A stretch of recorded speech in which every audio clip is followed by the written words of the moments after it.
Hello guys, ഞങ്ങളിപ്പോൾ മാരാരിക്കുളം ബീച്ചിലാണ്. ഇതാ മായക്കുട്ടിയുടെ പത്രിക കൊടുക്കാൻ വന്നപ്പം തൊട്ടടുത്ത് മാരാരിക്കുളം ബീച്ച് കാണാൻ എത്തിയാണ് ഞങ്ങൾ. അതാണ് ഞങ്ങളുടെ മായക്കുട്ടി വസു. ഡിസംബർ 5-നാണ് അവിടെ കല്യാണം എൻഗേജ്മെൻറ്റ് കഴിഞ്ഞു. ചെക്കൻ്റെ വീട്ടിൽ പോകാൻ ഞങ്ങൾ വന്നതായിരുന്നു. അപ്പോൾ ഇതാ ഞങ്ങളെല്ലാവരും കൂടി ജസ്റ്റ് ഒന്ന് എൻജോയ് ചെയ്യാനായിട്ട് ബീച്ചിൽ വന്നതാണ്. മായക്കുട്ടിയുണ്ട്, പിന്നെ എന്താ നമ്മുടെ വിദ്യക്കുട്ടിയുണ്ട്. എല്ലാവരെയും ഒന്ന് പരിചയിക്കാൻ. ഇതുണ്ടോ ബീച്ചിൻ്റെ ഒരു വീതിയാണ്. ഞങ്ങളെല്ലാവരും കൂടി വൈകുന്നേരം ഒരു ബീച്ച് കണ്ടോ. തിരുമാനം ഒന്നും സമ്മതിക്കത്തില്ല. കണ്ടില്ലേ. നിങ്ങളെ ഞാൻ ബീച്ചൊക്കെ ഒന്ന് കാണിക്കാം. മാരാരിക്കുളം ബീച്ച് ആദ്യമായിട്ടാണ് വരുന്നത് ആലപ്പുഴ ബീച്ച് വന്നിട്ടുണ്ട്. ഇത് മാരാരിക്കുളം ബീച്ചാണ്.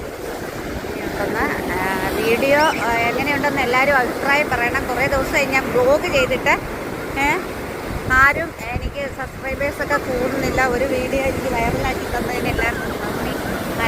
മാരാരിക്കുളം ബീച്ചിൽ എല്ലാവരും ഇഷ്ടമായെങ്കിൽ ലൈക്ക് ചെയ്യണേ കൂട്ടുകാരെ. കുറേ ദിവസമായി ഞാൻ ബ്ലോഗ് ചെയ്തിട്ട്. കണ്ടില്ലേ ബീച്ചൊക്കെ എങ്ങനെയുണ്ട്, രസമല്ലേ. മാരാരിക്കുളം ബീച്ചിൽ ആദ്യമായിട്ടാണ് വരുന്നത്. ഇത്രയും വലിയൊരു ഒരു ബീച്ച് സന്ധ്യാസമയത്ത് നല്ല ഭംഗിയുള്ള ആൾക്കാരെയൊക്കെ ഒന്ന് കാണിക്കും.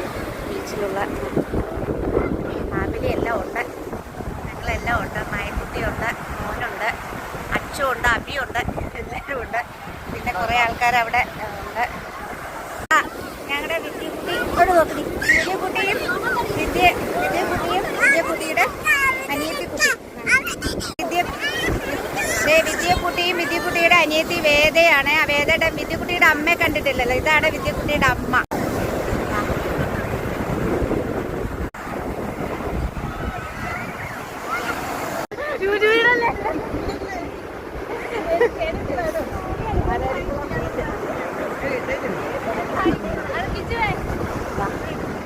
കണ്ടോ വീഡിയോ ഇടാൻ വേണ്ടിയാ. എന്തുവാ ഇല്ല, ഞാൻ നിന്നില്ല.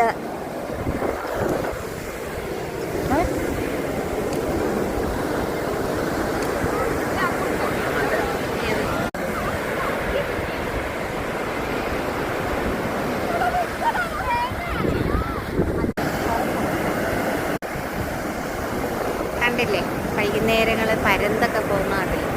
ഇതൊക്കെ കാണാൻ എന്ത് ഭംഗിയാണ്.